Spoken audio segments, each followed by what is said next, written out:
Y aquí estoy porque me parece que este evento, lo que esto simboliza, encarna muchísimo lo que hemos querido hacer en el gobierno desde el principio, que además tiene mucho que ver con esta palomita. Desde el primer día del gobierno, inclusive desde la campaña, hace más de 5 años, el tema del trabajo, el tema del empleo, se nos convirtió en una prioridad por muchas razones.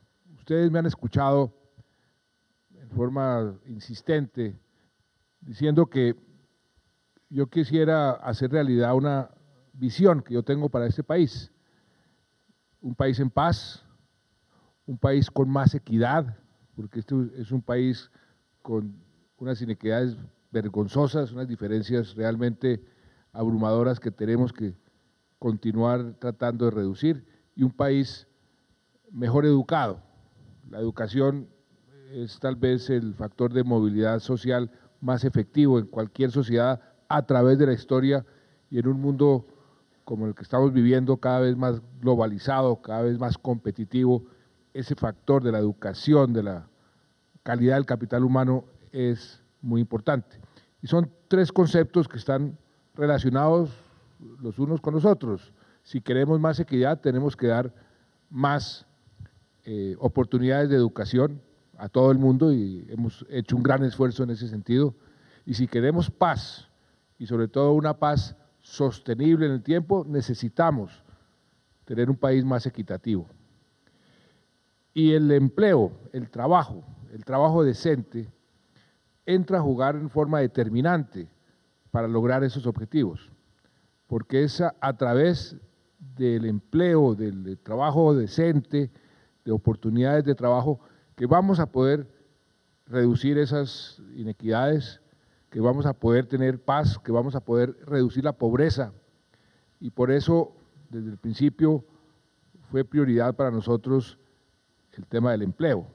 En cada decisión, en el COMPES o el Consejo de Ministros, cuando vamos a tomar alguna decisión importante de inversión, yo les he dicho a todos los ministros que me valoren el impacto de esas decisiones en la lucha contra la pobreza y en la generación de empleo. Las inversiones que estamos haciendo, por ejemplo, en las obras de infraestructura, las inversiones más grandes de la historia, ahí tiene un componente de empleo muy importante. Las inversiones que estamos haciendo para promover la vivienda, ahí tiene un componente de empleo muy importante, y así sucesivamente. Y no solamente en cantidad, sino también en calidad. Y ahí también hemos hecho un esfuerzo inmenso en tratar de combatir algo que todavía nos golpea duramente, que es la informalidad. La informalidad sigue siendo la regla y no la excepción, a pesar de que la creación de empleo que hemos logrado en estos últimos años ha sido mayoritariamente empleo formal. Pero aún así, los porcentajes de informalidad siguen siendo demasiado altos.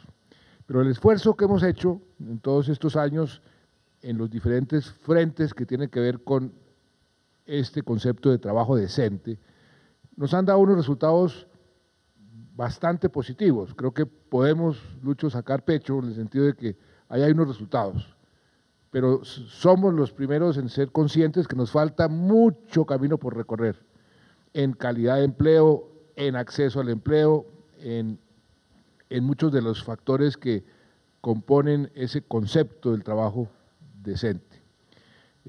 Hemos creado un número de empleos, de trabajos en el país que, si lo comparamos con otros países de América Latina, hemos sido el país más exitoso. Eso no lo digo yo, lo dice la CEPAL, lo dice todas las instancias internacionales, pero aún así tenemos más de 2 millones larguitos de colombianos que están buscando empleo y no lo encuentran. No hemos bajado la informalidad. ¿En cuánto, Lucho? 64 a 62, pero mantenemos una pero eso es informalidad. Cuando uno mira la informalidad, presidente, persiste mucho en el campo. 88, con un acuerdo de paz, mirado el campo, nos baja porque en las 13 ciudades metropolitanas tenemos un promedio 49. Para allá iba yo en la parte de la informalidad, precisamente. Sigue siendo demasiado alta. Cuando uno comienza a analizar, ayer estuve en un evento sobre las ciudades capitales, la disminución de la desigualdad en las ciudades ha sido por primera vez significativa, aunque las diferencias siguen siendo abrumadoras, pero en el campo las diferencias son enormes y la informalidad es muchísimo más alta y la pobreza por eso es muchísimo más acentuada. Entonces ahí viene lo que les decía, que el trabajo, el empleo y que todo este concepto de la visión de un país en paz, más equitativo y mejor educado, está todo entrelazado. Si logramos esa paz, si logramos sacar el conflicto del campo, que ha sido el obstáculo para llevar inversión, para poder llevar más progreso al campo, pues ahí vamos a tener una inmensa oportunidad de concentrarnos donde está más concentrada la informalidad y está más concentrada la pobreza. Y por consiguiente, hacer un esfuerzo para llevar el trabajo decente al campo tiene unos retornos sociales y económicos enormes. Y yo creo que si logramos esa paz, pues vamos a tener mucha más facilidad, porque parte del obstáculo natural de ir a ciertas zonas del país es la presencia del conflicto armado. Y de ahí la relación que hay entre paz, equidad, educación y trabajo. ¿Y por qué no hacemos como una especie de rendición de cuentas, Lucho, sobre este concepto de trabajo decente? Los esfuerzos que hemos hecho, dónde nos ha ido bien, dónde no nos ha ido bien, y vayamos como analizando punto por punto. Usted mencionaba, nosotros quisimos abarcar este tema desde la infancia hasta la vejez. Trabajo infantil, que ha sido uno de los objetivos que hemos querido combatir para ir reduciendo el trabajo infantil, cumplir además con todas las obligaciones internacionales. ¿Ahí qué hemos hecho? Presidente, aquí hemos hecho un intangible que se llama, usted ha promovido los APPs para obras de infraestructura, aquí hemos hecho unos APPs para erradicación de trabajo infantil. Uno puede decir que la red que se ha constituido con 33 empresas, con 7 actores fundamentales, con convenios binacionales, nos ha dado un resultado extraordinario. Los datos últimos, el Departamento de Trabajo de los Estados Unidos la semana pasada produjo una declaración felicitando al Estado y al gobierno colombiano por lo que hemos hecho en términos de erradicación de trabajo infantil. Hemos bajado de 10.2 en el último tiempo a 9.3 y en este momento estamos trabajando con mucha persistencia a bajar al 7.9 que nos plantea el plan de desarrollo. Es más, hemos identificado 4 sectores. Hemos identificado caña, algodón, arroz, en sectores más concretos, entre otros, y ahí estamos mirando. En caña tenemos una ruta y estamos diciendo cómo vamos conjuntamente con los empresarios. Y en esto ha sido un trabajo con los sindicatos, las centrales, ha sido un trabajo donde yo he visto que ha sido tal vez el trabajo más consistente en materia de erradicación de trabajo infantil. Yo le puedo decir que ahí en ese escenario venimos avanzando sustancialmente, pero también con un acuerdo con la institucionalidad, con Bienestar Familiar, con la directora de Bienestar Familiar, hemos mirado no solamente el tema de erradicación de trabajo infantil, desde acá, sino también desde el Ministerio de Trabajo, desde los actores sociales, sino también lo hemos mirado, presidente, desde una nueva categoría que hay en el mundo internacional, que es las peores formas de trabajo infantil, que nosotros hemos dicho, ojalá la OIT y todos nosotros cambiáramos eso, porque es un delito, no es una forma de peor forma, es pornografía infantil, etcétera, trata de niños, lo que sea. ¿En qué actividad está concentrado? Y entonces, hemos concentrado en los 4 sectores, caña, arroz, Pero en caña más concreto, hemos concentrado en redes de alianza con empresarios, 33 empresas están muy metidas en esto, gente presente aquí, y al mismo tiempo con las centrales obreras que han sido extraordinarias en ese tipo de trabajo, y nos hemos concentrado, presidente, en prácticamente un bloque de búsqueda permanente en donde haya evasión frente a las responsabilidades, lo confrontamos. Ese ejercicio ha sido, en mi opinión, yo puedo decir que es un trabajo de los tres sectores, gobierno, empresarios y siento que trabajadores plenamente hemos podido coincidir en un objetivo común: no puede haber niños trabajando en Colombia. ¿Y tenemos los instrumentos y las herramientas para combatirlo eficazmente? Lo estamos haciendo, solamente decimos, aquí está detectado, hacemos el convenio, se asume un apoyo de normativo, y sobre esa normatividad ese niño pasa o a bienestar familiar, que asume lo que usted ha señalado, entra al ciclo educativo y el Ministerio de Educación lo asume. Pero tenemos unos proyectos también muy importantes, el apoyo de los Estados Unidos en materia del gobierno de los Estados Unidos, Somos Tesoro. O sea, en la minería hay un tema muy complicado en materia de trabajo infantil.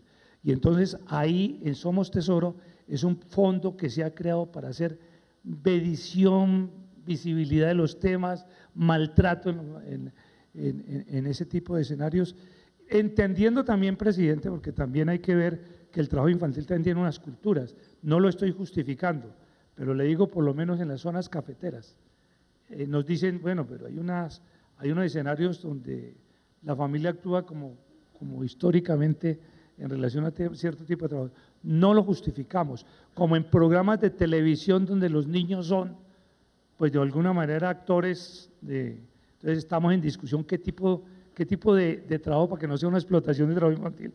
Eso tiene, por lo menos decir que el niño pasó a ser protagonista, de que no puede ser un elemento de trabajo, sino de educación y de derechos en la sociedad colombiana.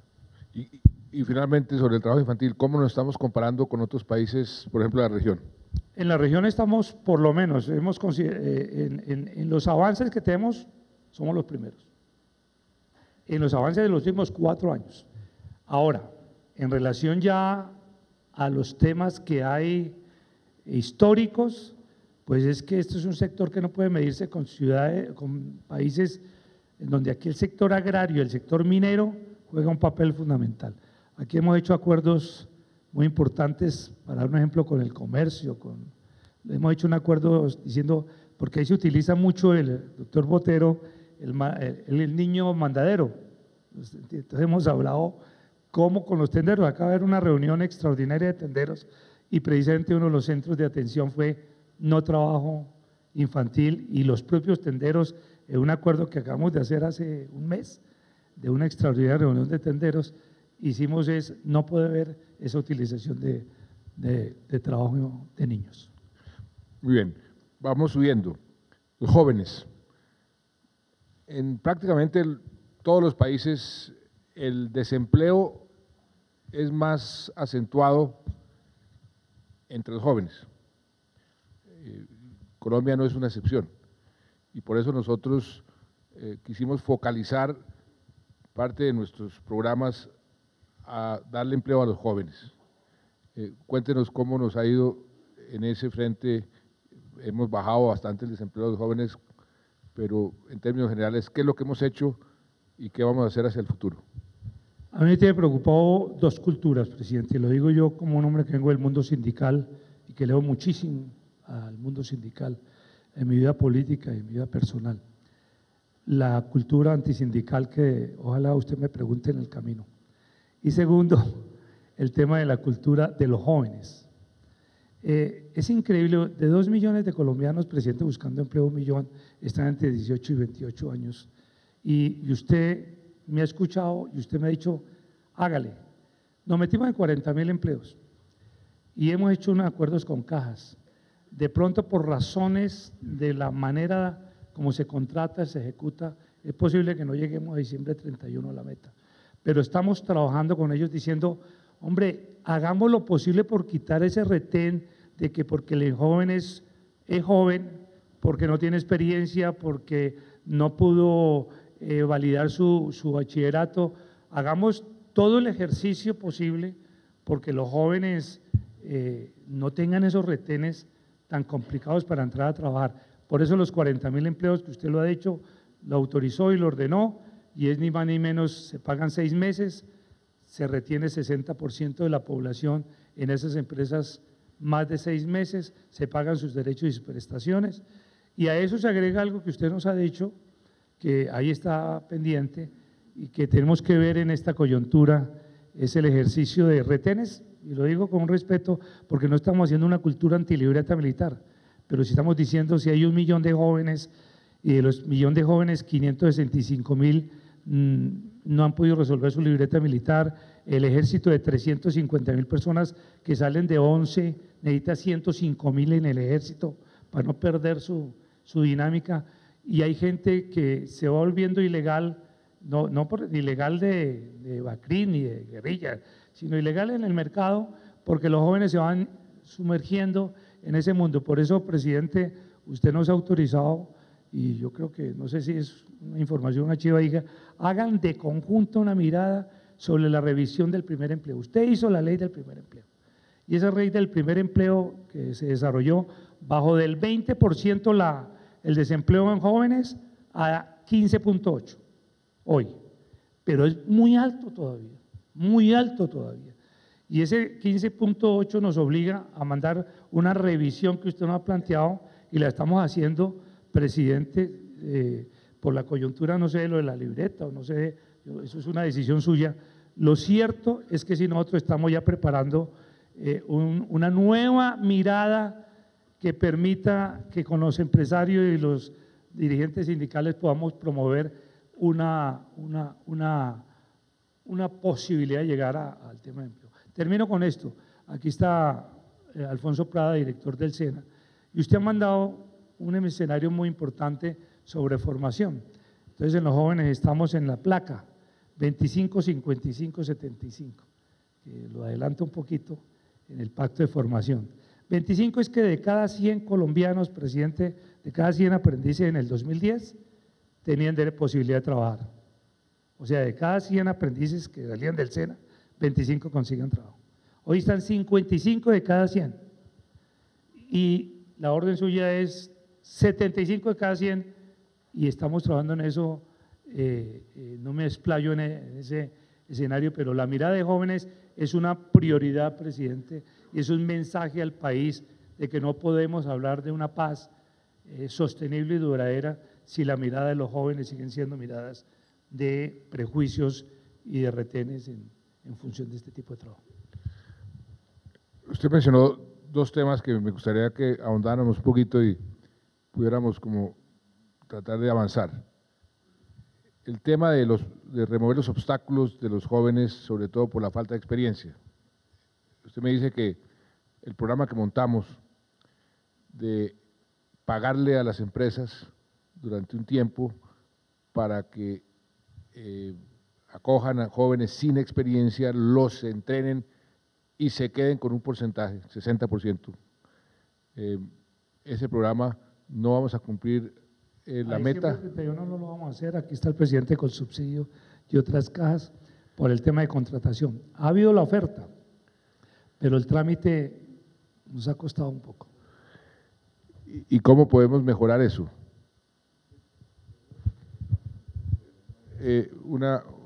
Tendrá una… Aquí hay… Se ha hecho todo lo posible.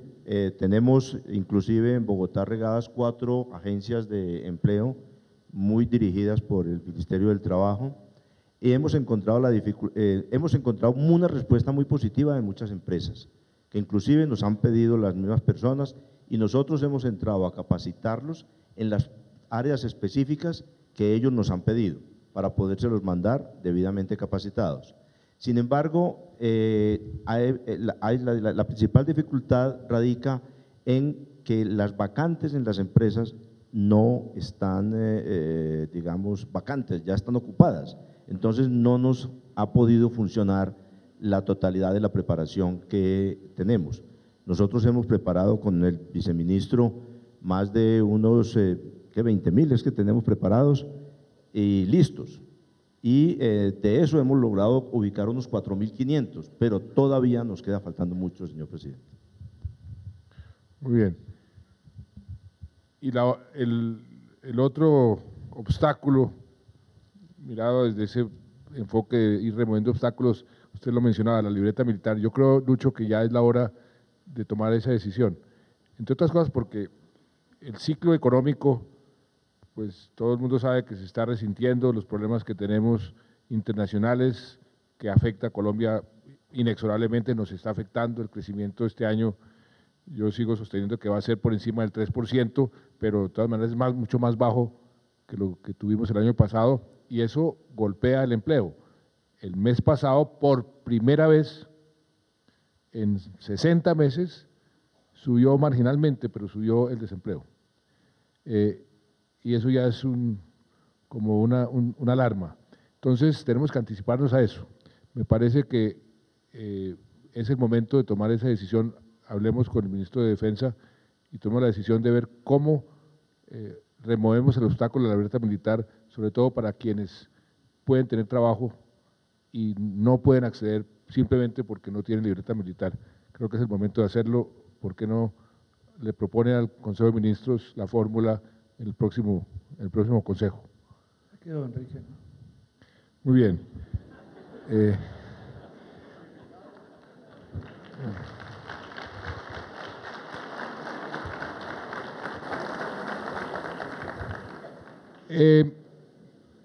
Estos programas, lo que nos decía aquí nuestro querido amigo Las Cajas, hay gente capacitada, hay demandas, todo ese esfuerzo que hemos hecho con el Servicio Público de Empleo. ¿Por qué no nos cuenta eso, cómo va y cómo va a evolucionar hacia el futuro? Eso ha sido una experiencia muy importante, presidente, porque uno no se imagina que el tema de la angustia de conseguir empleo genere una especie de carteles del negocio de la intermediación. Y yo creo que eso ha sido una experiencia supremamente importante. Haber creado casi ya más de 400 centros de empleo, el Servicio Público de Empleo, los servicios públicos de empleo que se generan a través de las cajas de compensación. Y esto ha sido un escenario donde nos permite, primero, que la gente pueda llegar allí a la página y diga qué es, que necesito tal. Dos, que la gente decir qué es lo que necesitan las empresas. Tres, que podamos decir áreas donde se puede formalizar o no se puede formalizar. Cuatro, por lo menos la industria del petróleo, que ha sido tan conflictiva, y la situación del momento por razones de todo lo que ya conocemos. Entonces, la intermediación como un servicio público, que no excluye que haya intermediación. El doctor Echevarría, usualmente en la Comisión de Concertación, suele decir no lo volvamos público, eso es una intermediación, es un servicio que lo hace el privado o el público.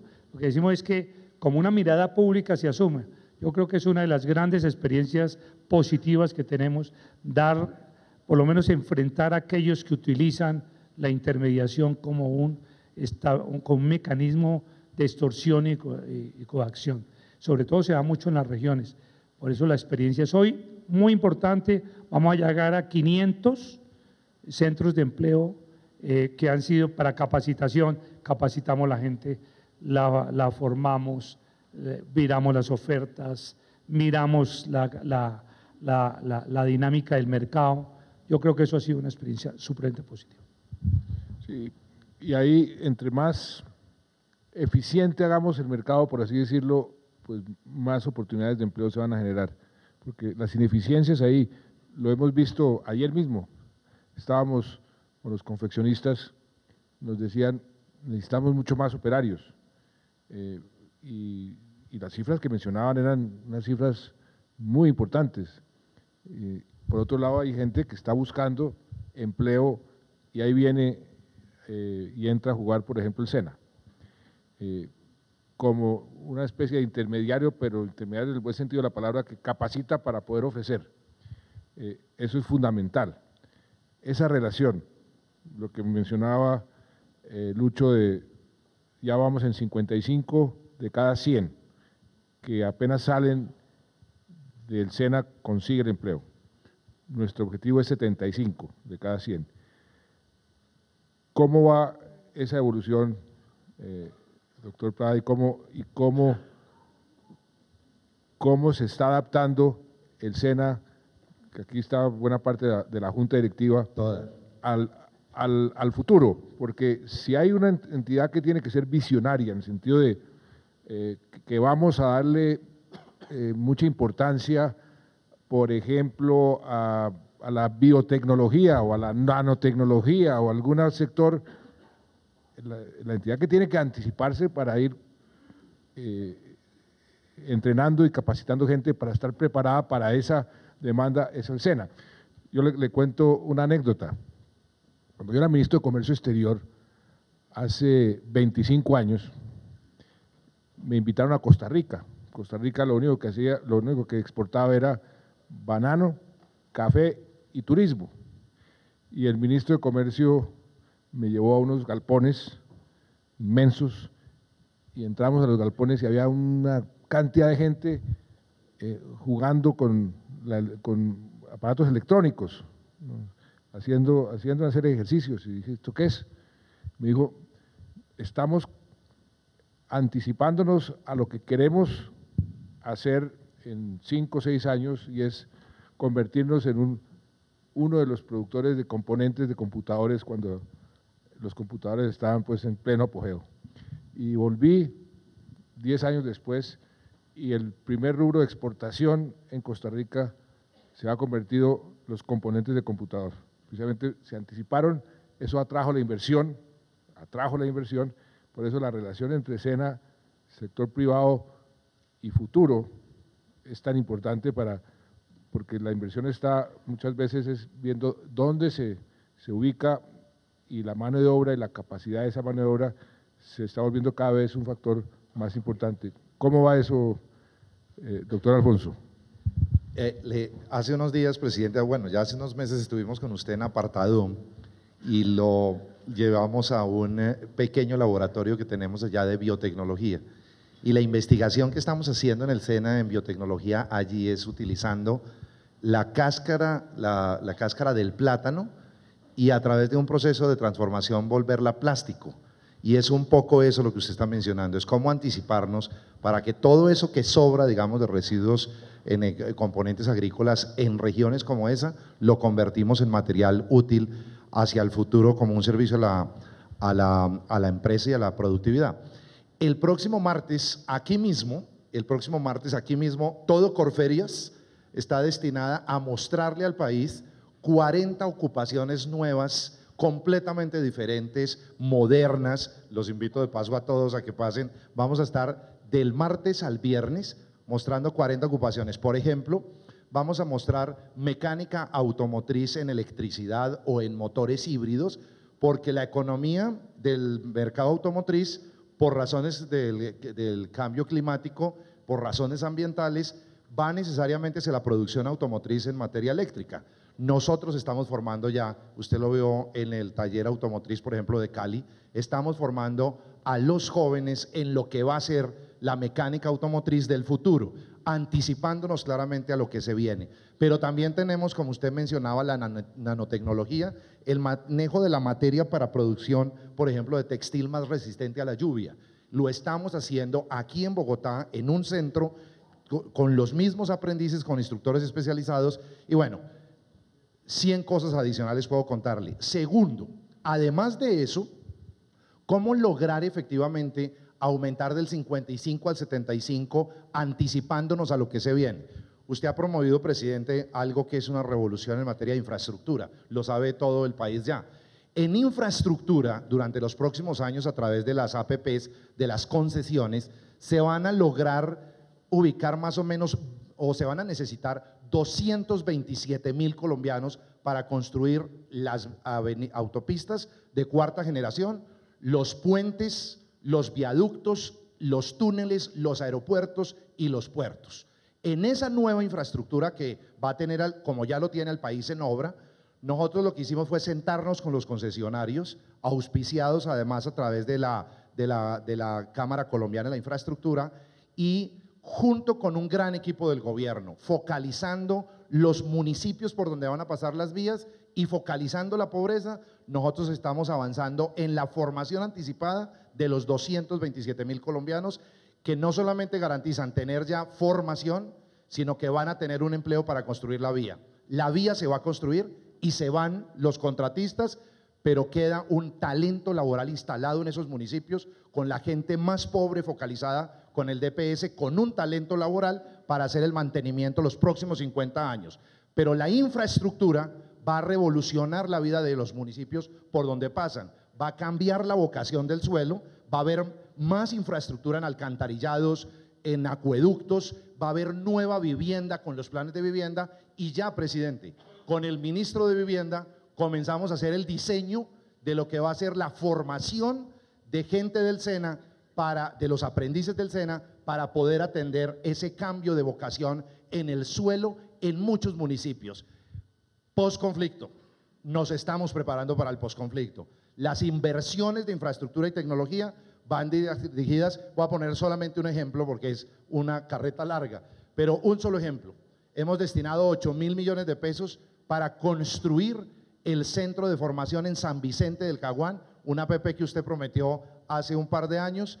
Hoy es una realidad, tenemos el terreno, estamos en diseños, y hacerlo en San Vicente del Caguán es al frente de la Uribe, el templo de las FARC, que desmovilizadas esperamos que pasen a estudiar ahí, presidente.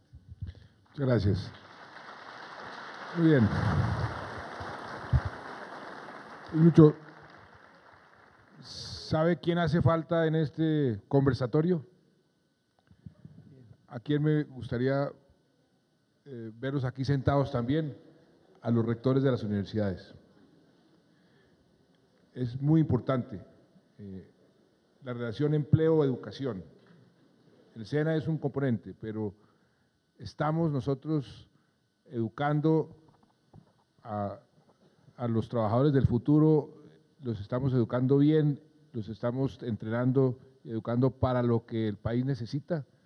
Esa es una pregunta que todos los países se hacen permanentemente y que se van adecuando a las condiciones nuevas que van surgiendo. Por eso la comunicación entre universidades, sector académico con sector productivo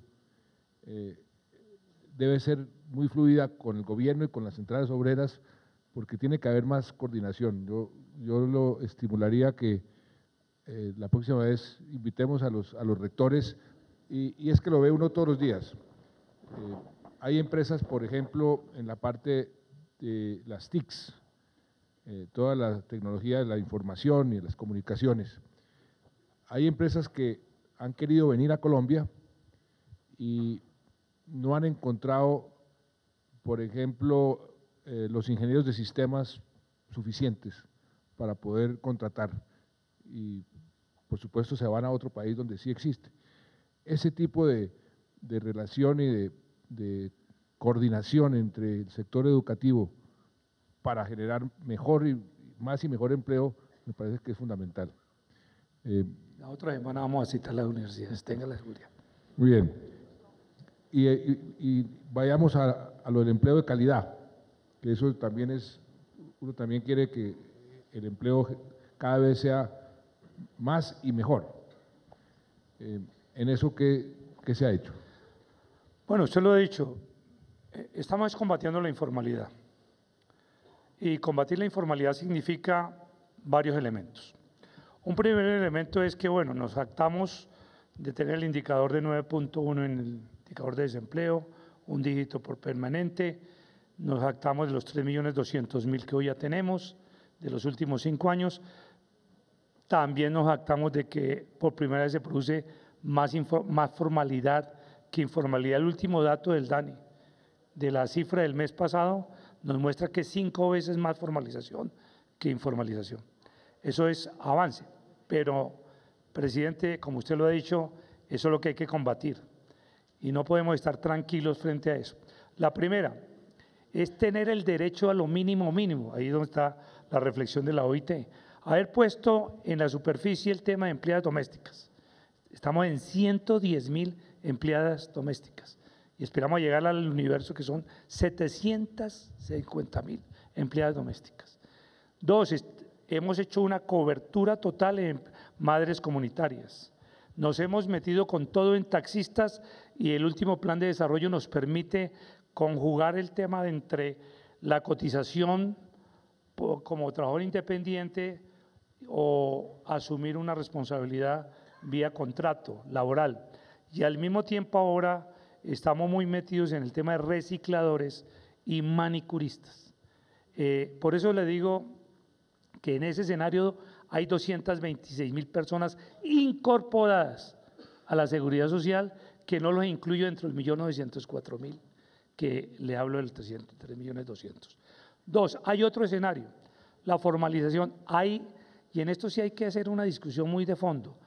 Hay un debate entre las centrales y los gremios y nosotros mismos sobre el tema de gente que va de responsabilidades sindicales o derechos laborales vía formas cooperativas. Nada contra el movimiento cooperativo, estoy diciendo, pero sí hay formas de evasión que hay que enfrentar, y ahí es donde está el debate. Si bien la ley tiene establecido y la Constitución la tercerización, por lo menos nosotros, todos los grupos que integramos la Comisión de Concertación, tenemos una línea de que nada justifica una evasión laboral, una evasión sindical. Por eso hay 172 pactos de formalización, pero ubicando incluso 5 sectores: puertos, caña, palma, Estado, que ahorita voy a hacer referencia al Estado, y lo que estamos haciendo con salud, donde el tema más complicado también se da ahí en tema de contratos non santos en salud. En el caso del Estado, usted sabe muy bien lo que ya Liliana ha hecho, ha venido trabajando en capacitación, en formación. El mejor respeto a la formación de los trabajadores del Estado y a la lucha contra la informalidad fue la negociación reciente, presidente. 1.200.000, Horacio, trabajadores del Estado en negociación de los sindicatos con el Estado. No sé si ustedes tengan un antecedente de la dimensión de lo que se ha acordado aquí en 2 convenciones, dos derechos. La OIT lo sabe, y 1.200.000, y en ese ejercicio de 101 artículos, 83 se acordaron, y los 83, la mayoría, son en procesos de formalización y trabajo decente. Estamos haciendo todo en relación, en términos de lo que significa respeto a los derechos, respeto a la organización laboral, respeto a condiciones laborales, pero respeto a la seguridad social, porque eso viene ahora con el pacto que viene más adelante hacia la vejez. La mejor forma de garantizar una buena vejez es formalizar en términos absolutos. ¿Y dónde se ha encontrado el mayor problema en esos pactos de formalización? ¿En qué sectores? Pues es difícil prejuiciar, porque no quisiera. Yo estoy trabajando mucho y estamos trabajando mucho con el equipo en términos de señalar. Yo creo que el sector salud ha sido un sector supremamente complicado. Ahí la crisis hoy del sector salud, pues, en algunos sectores, no en general, tiene que ver mucho los actores. Se evadieron, se crearon sindicatos falsos, se crearon cooperativas falsas, se hicieron contratos sindicales non santos. Yo creo que el sector salud, si a mí me dicen dónde está el centro de los muchos, pero porque también en el Estado se fue quedando unas nóminas. Presidente, estamos en el SENA. En el SENA, Alfonso, de ¿cuántos trabajadores? 27.000 en el SENA. Por contrato de prestación, presidente. Y en este momento logramos en la Junta Directiva de Consenso 800 en temporal de esos 27.000, 3.000 para el próximo cuatrenio, entiendo.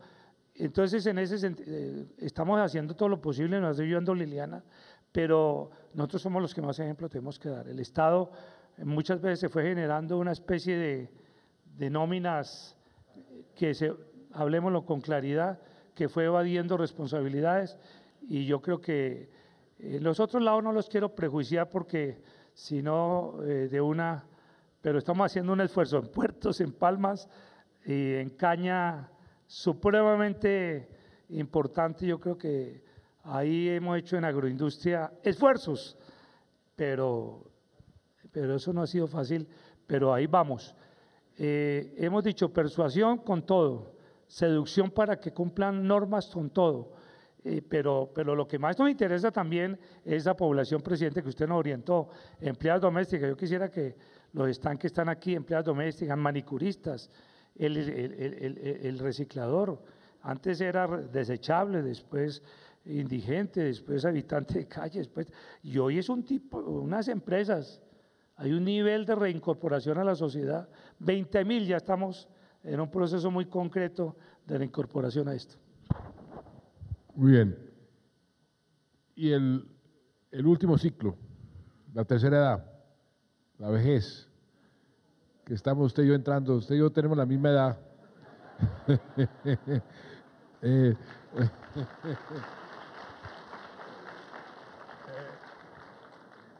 ¿Cómo vamos? Porque ese es desde el punto de vista de política social, las etapas más vulnerables son la primera infancia, donde todos los economistas están de acuerdo en que la inversión en primera infancia es la más rentable socialmente, que es donde comienzan las inequidades. Si un niño entre los 0 y los 5 años es maltratado, mal alimentado, mal cuidado, esa diferencia con el que sí fue bien tratado y bien cuidado se perpetúa toda la vida. Entonces, por eso, si queremos una sociedad más igualitaria, necesitamos tener una mejor política de eso, por eso lanzamos el 0 a siempre, pero ya al final, pues la etapa más vulnerable de una persona es cuando llega a esa edad donde no puede trabajar y si no está protegido, a merced de quién queda. Por eso es tan importante tener algún tipo de protección. ¿Ahí cómo vamos en eso? Nosotros tenemos la misma edad, presidente, pero tenemos, para satisfacción mía, de pronto no para la suya, yo tengo unos referentes que son claves en mi vida. A la vida le da uno oportunidades. Yo soy un hombre de 64 años y he podido vivir… Entonces es un año mayor que yo. He podido vivir de la siguiente manera, le voy a decir cómo lo veo. Acaba de salir un informe de Saldarriaga Concha, extraordinario, la semana pasada. Ese informe habla de Colombia se envejece a una velocidad impresionante, o por razones de fecundidad o por razones de expectativa de vida, porque la expectativa de vida ha mejorado. Entonces eso coloca una situación concreta, ahí cómo está esa población. Cuando yo le digo que tengo una característica es que yo tengo a mi mamá viva y soy cuidador. Está en 87 años con limitaciones físicas y hay una nueva profesión, presidente, que yo sí quiero meterme en ese rollo, la ley del cuidador. Porque todos aquellos que tenemos una mamá, un papá en limitaciones, y todos sabemos que cómo hay que llevar, yo no sabía que eso era tan, lo estoy viviendo, quien la baña, quien la cuesta, quien tal.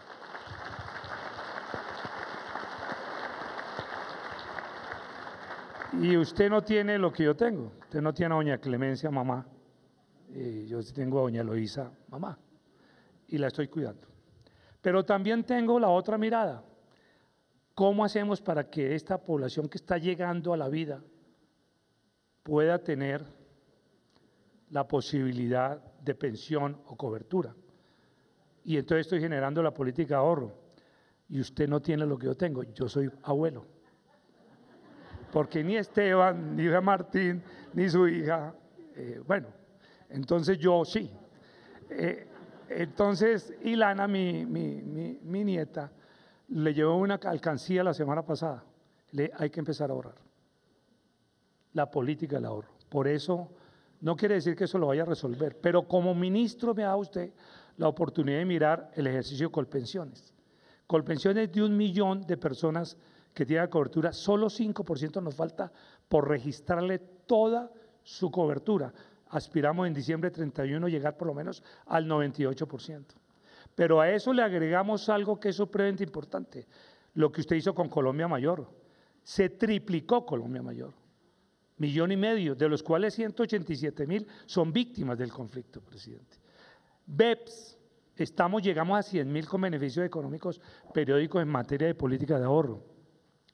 Y ahora hay una gran discusión en relación a todo lo que significa el Fondo de Solidaridad Pensional. Hemos abierto una discusión. Nadie tiene hoy la verdad revelada de qué hacer en este escenario. Pero hoy estamos cumpliendo por la vía de Colombia Mayor. Estamos mirando todo por el tema de Colpensiones y su cobertura. Estamos trabajando con beneficios económicos periódicos. Estamos trabajando todo lo que es riesgos profesionales. Hemos hecho toda la cobertura hasta donde sea posible. Pero evidentemente hay un tema que no podemos esconder, presidente. El presente hoy está en eso, pero el futuro es supremamente preocupante. Por eso hemos abierto una discusión que no pasa, y yo le pido el favor, presidente, no he hablado con usted, no quisiera que este tema no pasara por la Comisión de Concertación. Todas las propuestas que hay de qué hacer en el mundo pensional pasen por la Comisión de Concertación. Este escenario va a ser fundamental, pero no podemos evadirlo. No podemos negarlo. Hay una situación real que hay que asumir con las consecuencias que hay. En ese sentido, yo creo que hemos cumplido la tarea y espero que, presidente, le mandemos el mensaje a Martín y a Esteban, que se apuren. Ya mi hija se va a casar. No, eso es muy importante. Yo creo que lo que se ha hecho, pues, es mucho, pero es muy poco frente a las necesidades. Nosotros realmente nunca tuvimos esa mentalidad de protección y nos fuimos desarrollando y fuimos envejeciendo y nos cogió corticos, como dicen, por eso hay que apurar ese tipo de políticas, porque también desde el punto de vista de esa equidad y de esa población vulnerable, ahí hay que hacer un trabajo mucho más efectivo.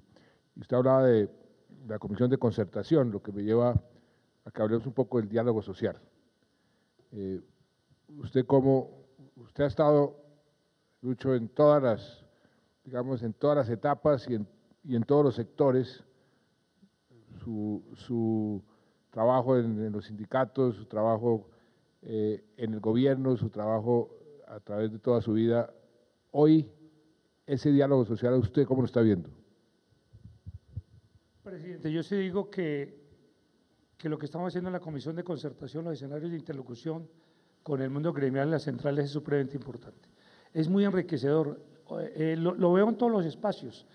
En la Junta Directiva del SENA están todos los gremios y las centrales, salvo la CTC que queremos que haga parte de ese escenario. El segundo es, presidente, los debates. Hemos aprendido a mirar de conjunto discusiones que van más allá de la discusión de salario mínimo. Queremos hacer y hemos hecho discusiones sobre la calidad del empleo. Pero voy a decirle a usted algo que sí me preocupa, y se lo digo con mi experiencia. Si a usted le dicen que usted es castrochavista timochenquista, a mí me dicen que yo soy Timochenko. Es que hay un prejuicio todavía y una cultura antisindical muy complicada. Y se lo digo en nombre de algo que me parece que es complicado, es que crear un sindicato aquí y mirar un sindicato es un problema, presidente. Lo digo a usted, mi vida se la debo enormemente a ese mundo sindical, del cual yo no reniego si no tengo afectos. Pero hacer un sindicato en Colombia es mucho más fácil, pues usted lo ha visto que las guerrillas hacen cosas y no hacen sindicatos. Y los sindicatos es muy difícil la interlocución. Yo llamo a que el prejuicio se acabe. Es cierto que el mundo sindical, lo digo con un respeto enorme, yo quisiera que el mundo sindical en general promoviera más la propuesta que la protesta, pero la protesta es inherente a los seres humanos y como tal nosotros la respaldamos y la respetamos. FECODE hizo una extraordinaria movilización y usted nos dijo, negocien. Hicimos la negociación de los trabajos del Estado. Tenemos hoy, no hay una sola huelga en Colombia en este momento, pero eso no quiere decir que las huelgas desaparecieron. Eso es normal en el escenario. Pero sí le digo que el diálogo social, presidente, es fundamental, y me gustaría muchísimo, como usted lo ha orientado, que nosotros ayudáramos en la promoción de sindicalización en Colombia. Yo estoy muy metido en eso porque creo que ser sindicalista es un orgullo y un honor, entendiendo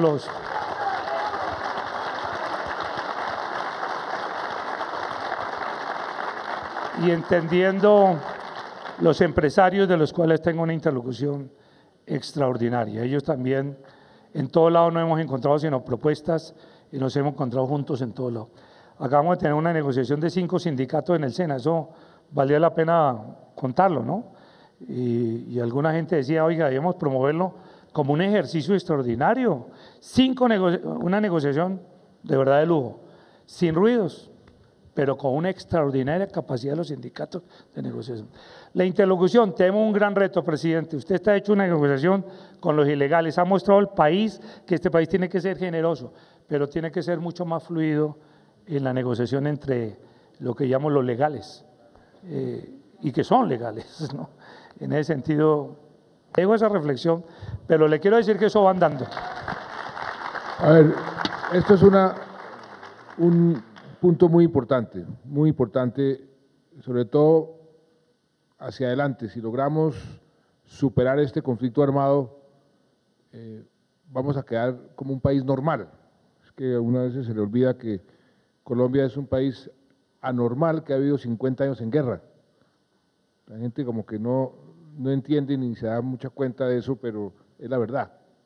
Y eso ha generado unas heridas y unas contradicciones profundas en nuestra sociedad. Pero mirando hacia el posconflicto, hacia ese país normal, el diálogo social se vuelve cada vez más importante. Y eso que usted acaba de mencionar, los prejuicios que existen, las aprensiones, las actitudes negativas frente a ciertos jugadores de ese diálogo social, pues también tenemos que ver cómo vamos destruyendo esos prejuicios, vamos haciéndolos a un lado. ¿Cómo se podría motivar desde ya eso? ¿Qué tipo de acciones, qué tipo de terapia podríamos hacer? Yo creo que lo mejor es, usted me ha dicho, pídale que 40 sindicalistas se reúnan con usted a tomarse un café, desprevenidos, y bueno, les propongo a las centrales 40 nombres, y el presidente dijo en su casa privada, y no sé si les va a comer, pero no de comer, claro. No. Pero creo, presidente, que tenga esa relación y que ellos mismos le cuenten qué dificultades tienen, y ellos le cuenten sin problemas. Y muchas veces esas actitudes negativas lo que hacen es imposibilitar la comunicación, y cuando no hay comunicación se crecen los prejuicios, muchas veces equivocados. O sea, dialogar mucho más, generar más instancias de concertación, de ver cómo se puede trabajar juntos, sobre todo un mundo que está cada vez más globalizado e interdependiente. Ese tipo de concertaciones y de diálogos, lo único que trae son beneficios para todo el mundo. Esto que estamos haciendo hoy, presidente, yo no sé, Horacio, si esto tiene experiencia. En la tarde va a haber una marcha con todo el derecho y protesta y una mirada diferente, pero este ejercicio de encontrarnos, va a haber 6 paneles, presidente, donde van a estar empresarios, trabajadores, gobierno, y se discutirá. Aprender a dialogar en este país es fundamental. Yo tengo una categoría que le quiero plantear a usted. A mí los conciliadores no me gustan, porque eso están de acuerdo con todos y con nadie. En cambio, la concertación, la negociación, entender al otro, buscar dónde estamos de acuerdo en qué, yo creo que eso es fundamental. Y por eso le agradezco a usted, presidente, porque si alguien ha abierto espacios de comunicación y de diálogo, es usted. Finalmente, una pregunta que me gustaría que pudiéramos responder permanentemente hacia adelante. En mis viajes al exterior, a veces me encuentro con, hay sí prejuicios de lo que Colombia ha sido, no podemos negar nuestro pasado, ni podemos negar los problemas que tenemos actualmente, pero hay una percepción en ciertos sectores internacionales, ciertos sindicatos internacionales mucho más negativa de lo que es nuestra realidad de hoy.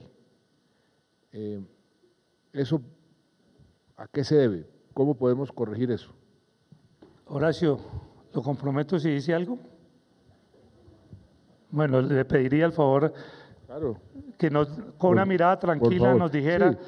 Sí, Horacio Guido fue una persona presidente. Con toda franqueza, pues. A ver, le voy a hacer una experiencia. Cuando yo iba a la OIT, promoví la comisión de encuesta. Allá al doctor Echavarría le tocaba sufrir conmigo, porque era por violación de derechos. Allá me encontramos a Horacio Guido y la comisión de encuesta era la máxima sanción de la OIT contra el gobierno colombiano. En esa época me decían a mí cardiólogo de tanto paro que hacía. Y ellos fueron cambiando con la ANDI, con las centrales obreras, la OIT, una ruta del cumplimiento que se está haciendo con el Plan de Acción Laboral con los Estados Unidos, se está haciendo con la OIT y ahora estamos mirando lo de la OCDE. Si no le molesta, ok. Muchísimas gracias, señor presidente, por darme la palabra, señor ministro. Creo que no me alcanzan las manos ni los papeles para tomar nota de todas las informaciones que ustedes nos están brindando en el día de hoy. Pero su última reflexión es muy acertada, porque hace pocos meses, este año, en el mes de mayo, estuve en el Parlamento, tuve la suerte de estar en el Parlamento Europeo, en la comisión que justamente trataba acerca de diríamos, los avances en el marco del Tratado de Libre Comercio entre la Unión Europea, Colombia y Perú. Y pude darme cuenta que estos órganos, por ejemplo, este Parlamento cada vez recurre más a organizaciones como la OIT para hacernos preguntas acerca de cuál es la situación en materia laboral en los países con los cuales han firmado acuerdos. Y creo que la respuesta podría ser a su pregunta o a su duda en la falta de información al mundo de las cosas que pasan en Colombia, porque en Colombia pasan muchas cosas. Y como les decía, yo tomaba nota de una manera lo más rápido posible para tratar de reflejar todo esto que ustedes están contando. Quizás hay que insistir en eso. Muchas veces ocurre que se conocen las cosas malas afuera y no se conocen las cosas que pasan, que hacen que se pueda avanzar en la búsqueda del trabajo decente. Quizás es eso en lo que se podría reforzar y trabajar, es en una mayor y una mejor comunicación al mundo de todo lo que está pasando en Colombia. Pues muchas gracias. Y una propuesta finalmente, porque ya creo que se nos acabó el tiempo, a las centrales. ¿Por qué no hacemos un seminario, un conversatorio, una discusión? El papel de los sindicatos en el posconflicto. Los sindicatos han estado en un sándwich. El conflicto los ha golpeado duramente, que a propósito de eso,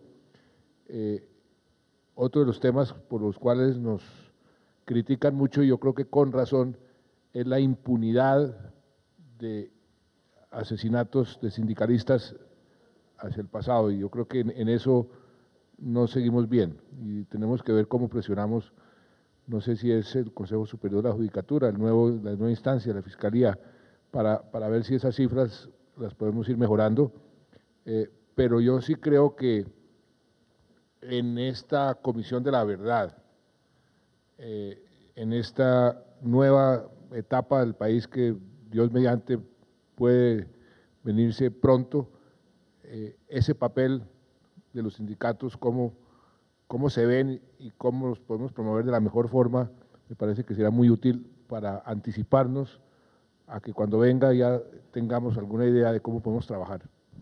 ¿Lo coordino con Sergio Aramillo? Por favor. Listo. Entonces, miramos para que con el alto comisionado discutimos todo y hacemos que ustedes nos hagan una propuesta de seminario donde esté todo lo que significa comisión de verdad, etcétera, toda esta serie de elementos. ¿Estamos de acuerdo? Listo. Muy bien, pues.